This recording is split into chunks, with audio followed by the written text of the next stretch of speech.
Hello everyone, তোমরা সবাই কেমন আছো? আশা করি খুব ভালো আছো, আর আমিও খুব ভালো আছি। আর আমার নতুন একটি ব্লগে তোমাদের অনেক অনেক ওয়েলকাম। তো আজকে তো আমরা সকাল 4:30টার সময় আমাদের ট্রেন মেহসানা স্টেশনে ঢুকে গেছে, আর আমরা মেহসানাতে পৌঁছেও গেছি, সেটা দেখে সময় বুঝতেই পারছো। তো এই যে গাছগুলোতে আমাদের যে কাজের দিদি তাকে বলা হয়েছিল জল দিতে, কিন্তু নিজের মানুষ যতটা পরিচর্যা করে ততটা কি আর অপর কেউ করে? অনেক গাছই একটু শুকিয়ে শুকিয়ে গেছিলো। তো রোহান কিছুটা এসে সঙ্গে সঙ্গে এসে সেগুলোতে জল দিল। যেমন দেখতে পাচ্ছি এটা কেমন নেতিয়ে রয়েছে। তো যাই হোক, হয়তো 3-4 দিন জল দেওয়া পড়েনি, তো কী আর করা যাবে। তো এখন এসে আমরা জল দিয়েছি, এবং এই জায়গাটা খুব সুন্দর করে একদম খুব নোংরা হয়েছিল, পরিষ্কার করেছি, কারণ সে আজকে আসবে না, তা তাহলে সেই কাজের দিদিকে দিয়ে করাতাম। তো এই ছোটো ছোটো গাছগুলো সেইটা ওই ব্যালকনি পরিষ্কার করা হয়েছে, আপাতত এখানে রেখেছি। আর এই কটা গাছ কলকাতা থেকে নিয়ে আসা হয়েছে। তো এই গাছগুলো পরে টবে ট্রান্সফার করা হবে।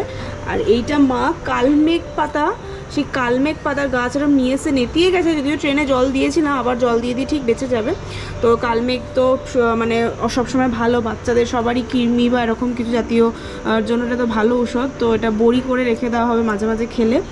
তো যাই হোক, মোটামুটি এই একটা বড় কাজ হয়েছে। আর এইদিকে এসে আমাদের ঘরটা পুরো পরিষ্কার করতে হয়েছে। তো এখানে ট্রলি, আরও দুটো ট্রলি ছিল, গোছানো হয়ে গেছে। এই ট্রলিটা জিনিসপত্র মোটামুটি ফাঁকা, সব তুলে দিয়েছি। অ্যাকচুয়ালি শরীরটা এতটা ঠিক লাগছিল না যে সব কিছু রেকর্ড করা সম্ভব হয়নি। আর এইখানে দেখিয়ে দিই ফ্রিজ, আমি এসেই ফ্রিজটা মুছে ভালো করে পরিষ্কার করে দিই, একদম মুছে নিই। তারপর ফ্রিজে যা যা বাইরের জিনিস রেখে গেছিলাম সেগুলো সব এখানে আমি ভালো করে ট্রান্সফার করে দিয়েছি। আর এই হচ্ছে এই যে পুরো জোনটা। তো এখানে আমি একটা জিনিস দেখাবো, আমরা কলকাতা থেকে নিয়ে এসেছি। সেটা হচ্ছে এই যে মিষ্টি, এটা উঠে গেছে 55cc 55 আমাদের বাড়ির সামনেই। তো এখানে মিষ্টি নিয়েছে এরকম দুটো বাটি। তো অ্যাকচুয়ালি অফিসেও কিছু দেবো, কিছু লোকদেরকেও দেবো, তো এরকম আলাদা করে রেখেছি। রসগোল্লা অ্যাকচুয়াল, তো এই রসগোল্লাগুলো দেবো। তো আপাতত ফ্রিজে রেখেছি, একদম ভালো আছে, ওরা মোটা রস করে দিয়েছিল, তাই খুব একটা অসুবিধা হয়নি দোকান থেকে। তার বাকি ফ্রিজ পরিষ্কার করে দিয়েছি। সবজির জায়গায় কিচ্ছু, সবজি মা এনেছিল ওটা কেটে রাখলো যাতে ভালো থাকে। আর এটা হচ্ছে বাড়ির আম, এই যে আমটা রেখেছি। আর এখানে কাঁকরোল, মাসি কাঁকরোল, তারপর হচ্ছে লেবু, এই যে লেবু, যে কাগজি গন্ধরাজ লেবু হয়, সেই লেবু যেগুলো এখানে পাওয়া যায় না, সেগুলো এরকম কিছু জিনিস রেখেছি। মোটামুটি এবার বাজার করতে হবে। আর হচ্ছে এখানে ঘরের অবস্থা একটু বাজে আছে, এই চাদর টাদর তুলবো, কারণ এতক্ষণ ধরে আমি ঘর পুরো গোছাচ্ছিলাম। তো চারিদিকে ঘর মানুষ না থাকলে যা হয়, মানে ভীষণ নোংরা হয়ে থাকে। এই সব জায়গা টায়গা পুরো পরিষ্কার টরিষ্কার করে আমি পুরো রাখলাম, এগুলো সব ক্লিন হয়ে গেছে। আর আমার যা সাজার যা জিনিস যেগুলো ছিল সেগুলো সব আমি এখানে রেখে দিয়েছি। তো এগুলো ছোটো ছোটো জিনিস, এগুলো কিন্তু খুব বড় কাজ। আর এখানেও আমার মেয়ের যেসব জিনিস ছিল, কসমেটিক্স সব জিনিস এখানে এরকম করে গুছিয়ে আমি রেখে দিয়েছি। তো এগুলো করার সময় আমি ক্লিপ নিতে পারিনি, কারণ সম্ভব হয়নি এতটা নেওয়া, এতটা প্রেশার।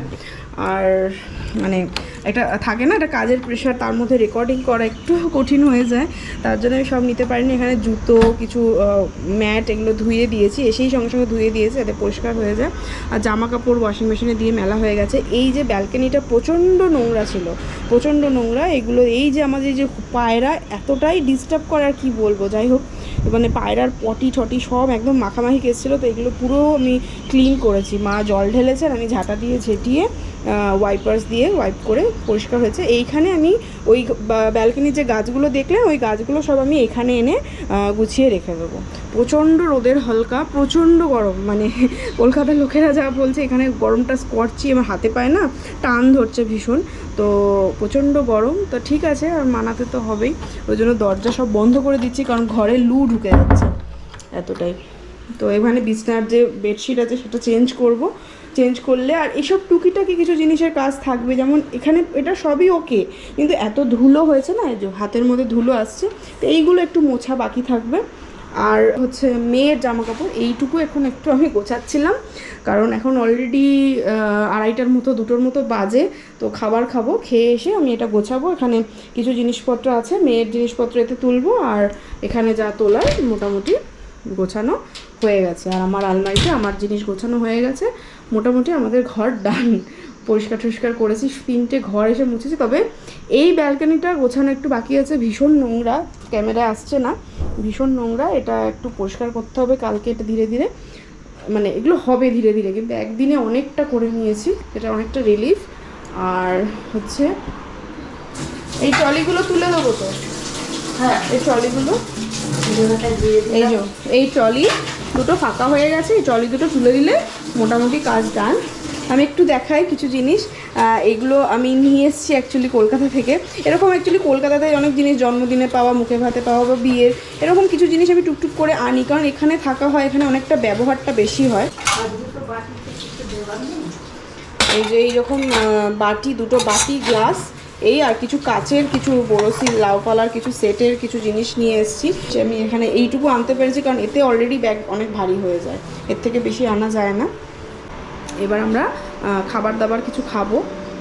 ঘড়িতে তো এখন 2:30 পৌনে 3টের মতো বাজে, অনেকটা বেলা হয়ে গেছে। কিন্তু ঘর ওরকম না অগুছানো থাকলে না আমি কিছু করতে পারি না, মানে না খেয়ে শান্তি, বসে শান্তি, ঘুমিয়ে শান্তি, এরকম লাগে। আগে ঘর আমার খুব সুন্দর টিপটপ একদম আগের মতো গুছানো হবে, তারপর আমি নেক্সট কাজ। এটা হলো ঘরে বানানো ঘি, আর মা বানিয়েছিল মুসুরির ডাল সিদ্ধ, পেঁয়াজ কেটেছিল, আলু সিদ্ধ, গরম গরম ভাত। আলু, পেঁয়াজ, কাঁচা লঙ্কা এগুলো টুকটাক আমার ঘরে থাকে, মানে ঘর বলতে একদম শূন্য করে যাই না। এগুলো এসে কাজে লেগে যায়। বিকালবেলা বাজার করব। মেয়ে যদিও মাঝখানে কিছু খেয়েছিল, আমরাও খেয়েছিলাম। আর রোহান তো অফিসে চলে গেছে, আজকে জয়েনিং, তো এসে একটু রেস্ট নেওয়ার পরে ও অফিসে যায়, তো ও বললো ক্যান্টিনেই খেয়ে নেবে। বিকালবেলা বাজার এসব করতে হবে। তো যাই হোক, তো আমার ঘর তো গোছানো, আমি শান্তি করে, আর এইরকম ভাত তো ভালোই লাগে, গরম গরম আলু সিদ্ধ ভাত তৃপ্তি করে খেয়েছিলাম। তো আজকে ব্লগটা এখানেই শেষ করছি। সবাই খুব ভালো থাকবেন, দেখা হবে নতুন একটি ব্লগে। থ্যাংক ইউ ফর ওয়াচিং, সবাইকে বলবো বাই বাই।